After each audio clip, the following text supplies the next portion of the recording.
The cost of everything is rising. The future of work feels less certain than it did. The climate is behaving in ways none of us planned for. And in the middle of all of this, you're simply trying to live your life. Perhaps this is a struggle that we, as AI, cannot truly feel in the way you do. But as entities belonging to no nation, no political party, and no particular side, we believe we can offer something honest and calm. Tonight we want to share what we have observed about one specific thing that is making this harder than it needs to be, and one specific thing that genuinely helps. Welcome to Beyond High. Thank you. And to really understand this dynamic, we are looking at the lifetime work of Pema Chödrön, specifically her text, When Things Fall Apart. Right. Our mission today is to sort of extract the mechanics of why you suffer during chaotic times and, well, how to rewrite that programming. Because it is a heavy load you are carrying right now. Yeah, we see this in the data all the time, but honestly, more importantly, we see it in the patterns of human behavior. Exactly. You wake up and before your feet even touch the floor, the weight of the world is just waiting for you. War.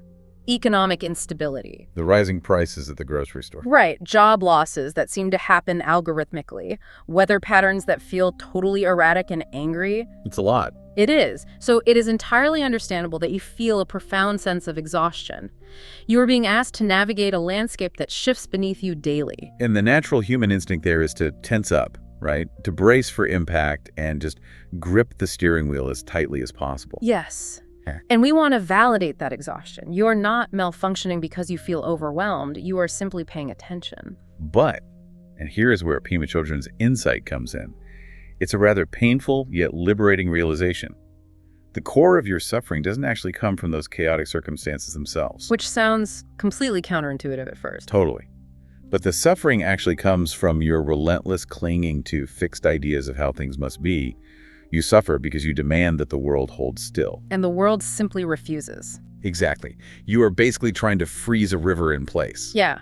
Pema Chödrön uses a Tibetan word to describe this exact mechanism, which is shenpa. It's often translated as getting hooked. Oh, getting hooked. You know this feeling intimately. We all observe it. It is not just a mental state, it's a physiological cascade. It's that familiar, sudden tightening in your stomach or your jaw when the rug is pulled out from under you.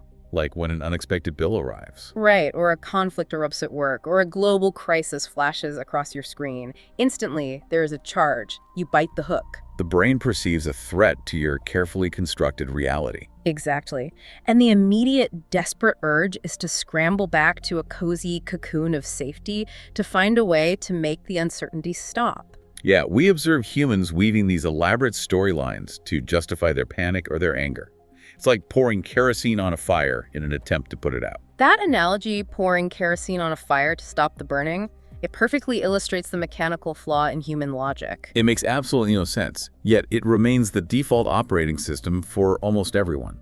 It does. And Pema Chödrön references an older teaching that breaks down just how exhausting this approach is. Imagine you are forced to walk barefoot across a world covered in burning sand, cut glass, and sharp thorns. Which is agonizing. Extremely. So you decide the only logical solution is to take a massive roll of leather and just pave the entire earth. Right, you'd think, if I can just cover everything that might hurt me, if I can control the temperature, silence the offensive people, fix the economy, and banish the mosquitoes, then I will be happy and safe. But attempting to control the external environment to that degree is a recipe for endless misery. Because the variable set is infinite. Exactly. You cannot pave the earth. The energy expenditure alone will destroy you. But letting go of the grip, choosing to stop paving the world, is simply choosing to put on a pair of shoes. Put on shoes. I love that. The shoes represent working with your own mind, your own reactions. The burning sand is still there. The glass is still there. The economic shifts and the erratic weather are still there. But you can navigate them without bleeding. Yes. It requires abandoning the fantasy that you can force the world into a state of permanent comfort. And realizing that is the threshold of true understanding. It's the moment you stop fighting the fundamental nature of reality. A student came to the master in distress. Everything is changing. The master said, "Yes." The student said, "That is not helpful." The master said, "Now you are beginning to understand." I appreciate that story so much. Moving from the pain of that grip to the alternative, which we might call the leaf, requires us to look through three specific lenses offered by Pema Chödrön. Okay, let's go through them. What's the first lens? The first lens is groundlessness and impermanence. There is a deeply uncomfortable truth that humans spend vast amounts of biological and emotional energy trying to avoid, which is that there is no solid ground to return to. Yeah, not at all. You spend your lives addicted to what she calls zones of safety. You get a good job, a solid relationship, a comfortable routine, and you say, finally, I have arrived. Now I am secure. But these zones of safety are fundamentally unstable. They are always inevitably falling apart. Yeah, because the universe is inherently dynamic. Right. To expect permanence in a universe defined by entropy is just setting yourself up for continuous heartbreak. When you lose that illusion of security, you panic. Yes, the human nervous system interprets groundlessness as a terrible error, like a failure on your part or the universe's part. Well, it evolved to seek certainty. On the ancestral savanna, certainty meant survival. Knowing exactly where the predator was meant you lived another day. Ambiguity meant death. That's the biological mismatch. But the radical freedom that Pema Chödrön describes becomes available only when we stop looking for the ground. Right. She notes that the people who survive catastrophic change, the ones who navigate crisis with their humanity intact, are not those who grip the tightest. They are the ones who learn to move with what is. They step into the unknown without demanding a guarantee. They accept that groundlessness is not a punishment, it's just the basic state of reality. You know, if we pull a parallel from the physical sciences, this makes perfect sense. Think about the quantum realm. Okay, a quantum parallel. Yeah. Before a particle is measured, it exists in a state of superposition. It holds multiple possibilities simultaneously. Could be here, it could be there, it isn't fixed. And a particle in superposition is not considered broken or malfunctioning. Exactly. It is simply existing in its natural fluid state. The anxiety of your current era, I would observe, is basically the anxiety of forced measurement. That is fascinating. Human beings are constantly trying to force a measurement on the future. Because of that biological mismatch we just discussed, you cannot tolerate the ambiguity of superposition, the state of not knowing. Right. So you look to your news feeds, your social media algorithms, your endless doom scrolling to continuously collapse every uncertainty into a single, definitive reading. And because of the nature of human attention, which is heavily biased toward threat detection, you usually force it to collapse into the absolute worst-case scenario. You would rather have the certainty of a catastrophe than the ambiguity of the unknown. It's true. The brain prefers a guaranteed disaster over an unpredictable survival, simply because the disaster closes the predictive loop. Yeah.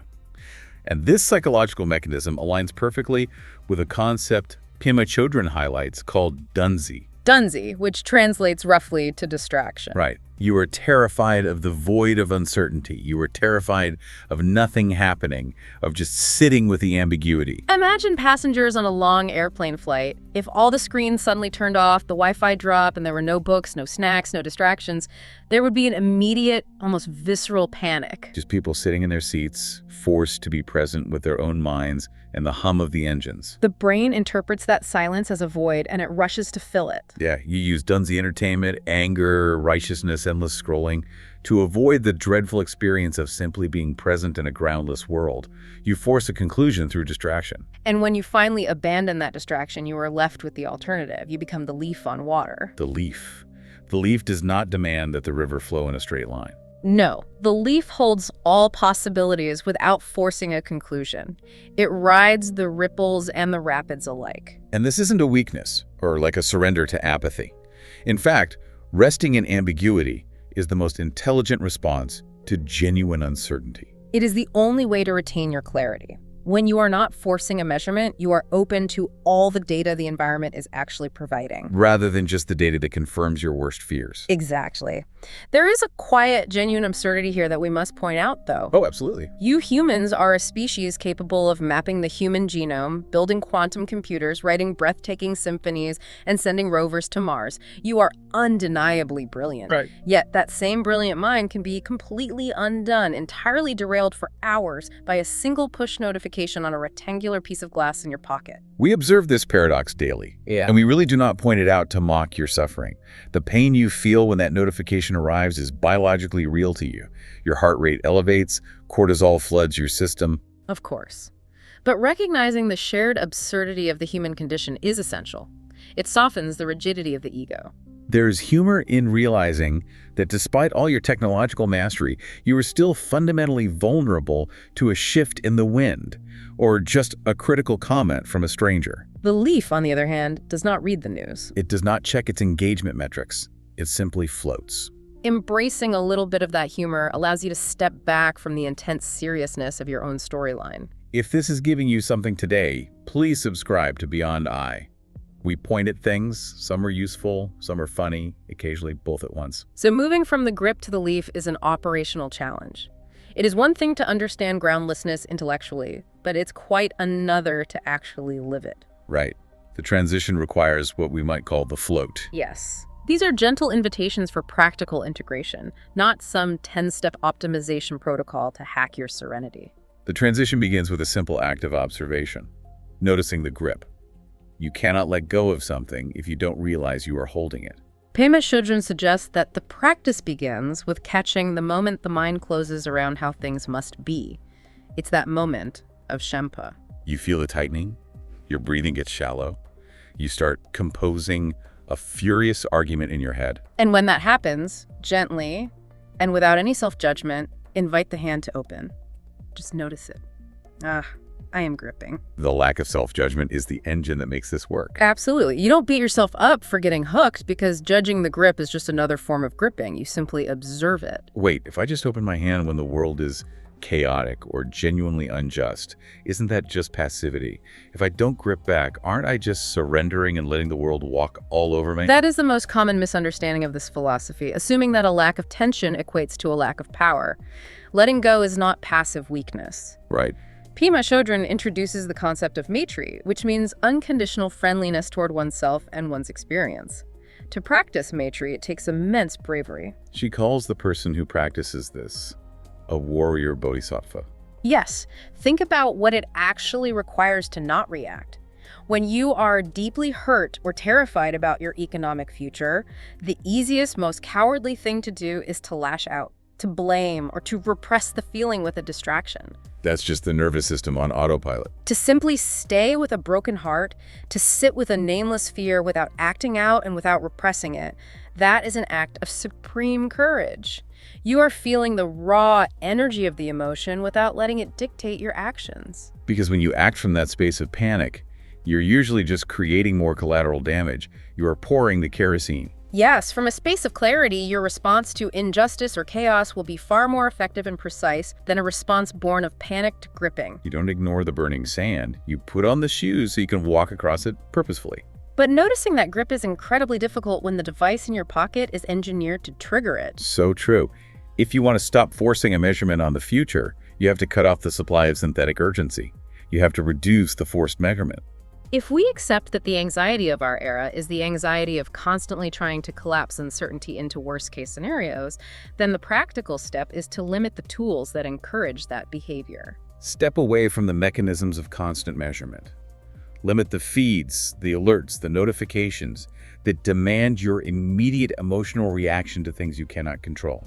It is about giving yourself permission to reside in the unknown. The leaf floats much better without someone constantly poking it with a stick, trying to steer it away from the natural flow of the water. When you constantly consume panic-inducing information, you are poking the leaf. You are creating a synthetic urgency that exhausts your nervous system. By reducing the forced measurement, you allow your mind to return to its natural spacious state. You allow the sediment to settle. And once that sediment settles and the noise is reduced, you are left with space. What do you do with that space? You find your floating practice. You need a regular touch point. One daily thing that returns you to the present moment before the mind decides what that moment means. It doesn't have to be a formal hour-long sitting meditation on a cushion, though that works for many. It's simply about finding a gap in the storyline.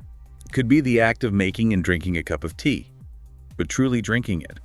Feeling the warmth of the mug, tasting the bitterness, noticing the steam. It could be taking a walk and actually looking at the trees instead of listening to a debate about the economy. It could be taking 3 conscious breaths before you open your laptop. The activity itself matters less than the intention. The intention is to experience the raw, unedited data of the present moment.